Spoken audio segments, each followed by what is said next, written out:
Hello, I'm Mark.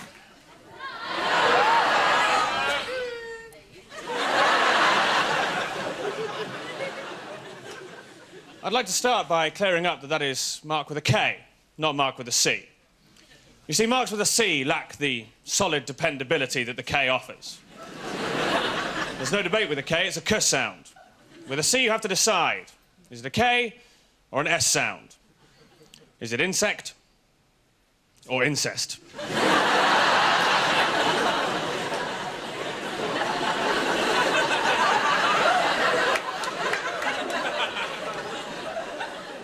Of course, in the case of the Cornish stag beetle, there's little difference. Is it sill it bang or kill it bang? Chit-chat? This is the sort of ambiguity Marks with a C have to live with every day. Now, my second name is Cooper Jones, which does begin with a C, but if you were unsure of how to pronounce this particular C, you may end up calling me Mark Super Jones, which is in no way an issue for me. Whilst we're on my name, I'd like to tell you a quick story. Hello, I'm Mark is possibly one of the simplest things you'll ever hear. Now, I was introduced to somebody recently who said his name was Gavin. So I said, hello, I'm Mark. And he said, Bark? Now, Mark is a fairly common name. I'm sure many of you know a Mark. Or if you don't, you're at least au fait with the name Mark. But Gavin somehow thought it would make far more sense if I'd been named after the outer layer of a tree. Of course, he may not have misheard me at all. He could simply have been giving me an order. Although it's not something you'd expect to be asked to do on being introduced to somebody. Hello, I'm Mark. Bark. No.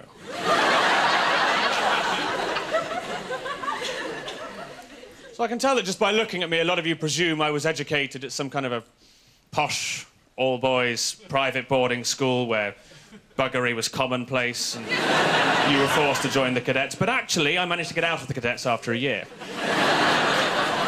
When I wasn't at boarding school, I grew up in Lincolnshire, the second largest county in the UK, and very few people know where it is. It is so boring, so little happens there, that Wikipedia describes its drainage system as fascinating.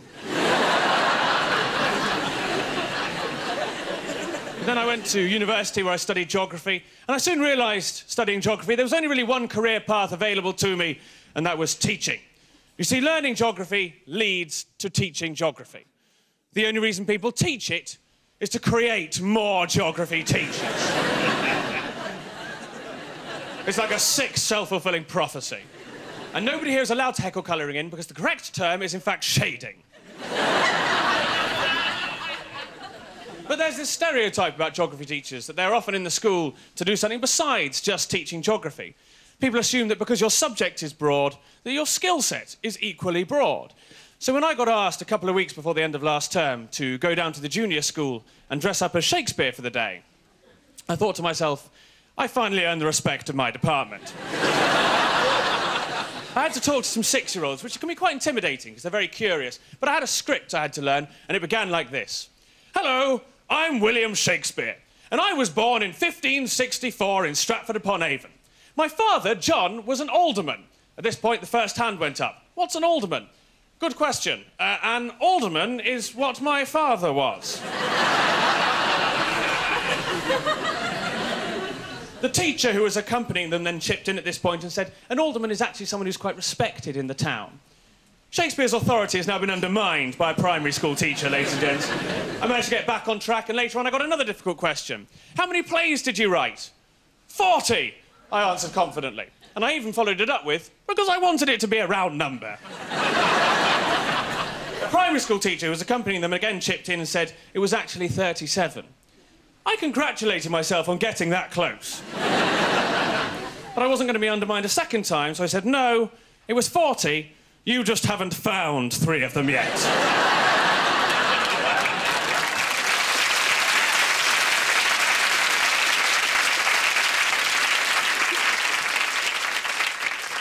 But I love geography. I really love the subject. You get to use lots of great geographical words. My favourite geographical word is orogeny. Start with an O. orogeny. It means the forming of mountains. But you have to use that voice, orogeny. We all tried it on 3, 1, 2, 3? Orogeny. Oh, that is filth. The problem with geography is it's not that impressive a subject, is it? It's not perceived as impressive. If you're at a party, it's very hard to impress people by, say, listing all of the US states in alphabetical order in under 20 seconds.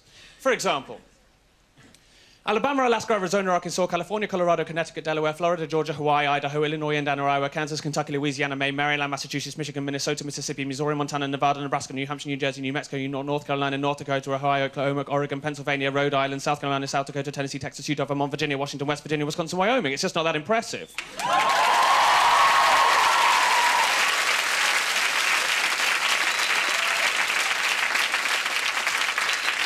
That says 18.00. That is a new personal best with which I am delighted.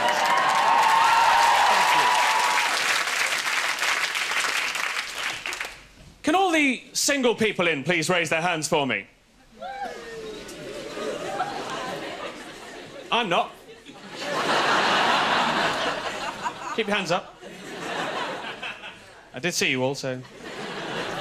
I'm actually in a lovely relationship. I've actually got a girlfriend who loves me quite a lot. You single people should try it. Just get in a relationship. You'd really enjoy it. Hands up, please. Hands up. Seriously, all the hands up that were up. We're one of those couples who really sort of have it all. You know, love, joy, happiness.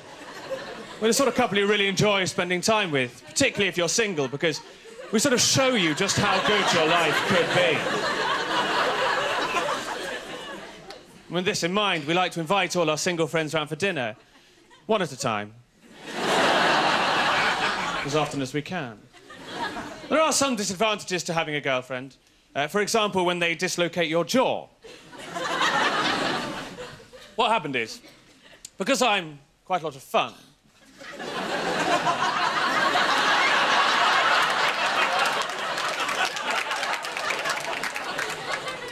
in the bedroom,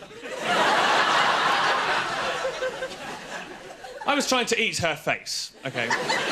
No, not in, like, a snogging way, in a your face is now a meal way.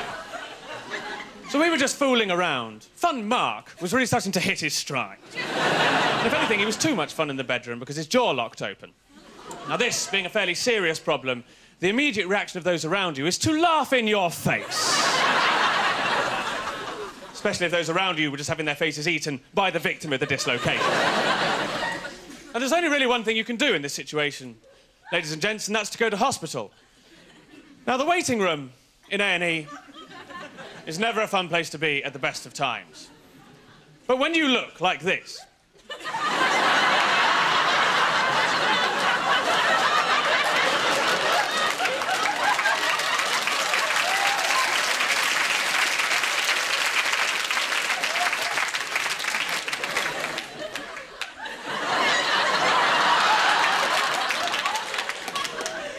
There's only so long you can pretend it's just a big yawn.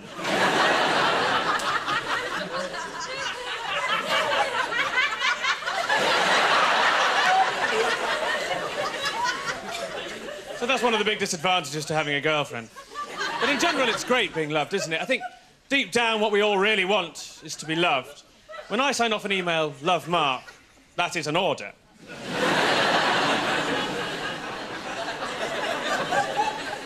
And one day, whether with my current girlfriend or a future one, I would like to have kids. And I think having kids will be amazing because you can essentially just make more people who love you.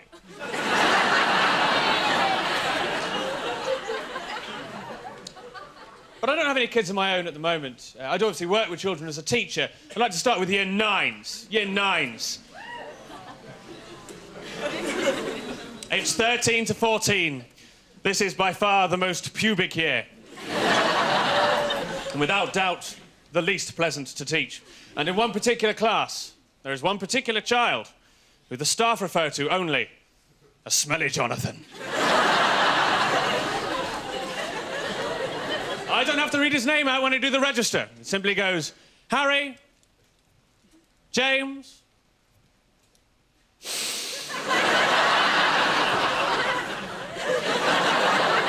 Michael? Is Michael here? No, sir. He was sitting next to Jonathan in maths, and now he's being sick in a drain. The boy smells revolting, but recently I thought I would do the responsible thing, thought I'd have a quiet word with him. But talking to a 14-year-old boy about the fact he needs to change his hygiene rituals because it's akin to having a 3-day-old corpse in your class is a difficult conversation to have. So I kept it geographical.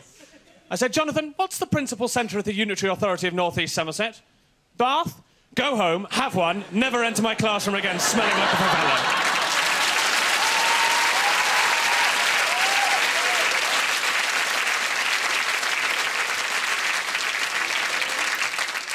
I did a training year, obviously. I did a PGCE year. You get put in some quite tough schools on your training year. Mine were no exception. In South East London, they were very difficult schools. A lot of the kids had challenging behaviour. But you have to understand that a lot of them lead difficult home lives. However, I can never understand why you would eat a worksheet you had been given. And then have the audacity to say the words, "I finished my work, sir."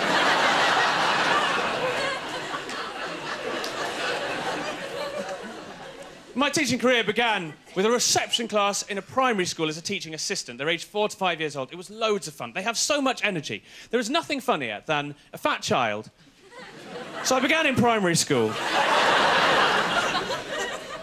And yes, I did have a favourite. His name was Peter.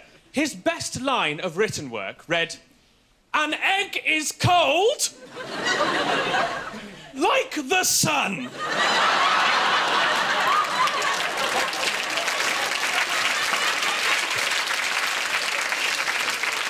Possibly the worst analogy I've ever encountered. I put it on a wall display. But there was another occasion when the class were all changing for PE. Okay, always a nightmare. The number of 5-year-olds who cannot pull down their shorts without their pants needs to be addressed by parents. And the girl next to Peter had accidentally done this. She'd pulled everything down. And Peter's reaction was very sweet. He simply went, "No."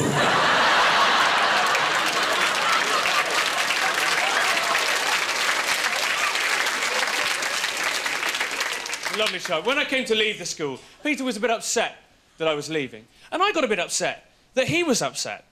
Until, that is, ladies and gents, he gave me this as a leaving present.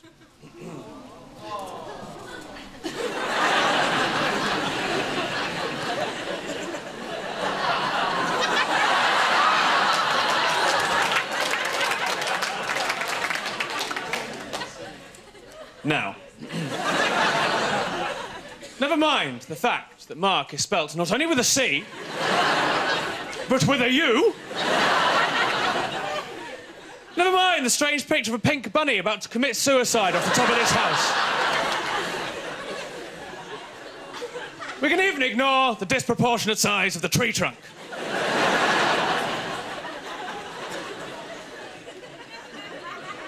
The picture is of a girl.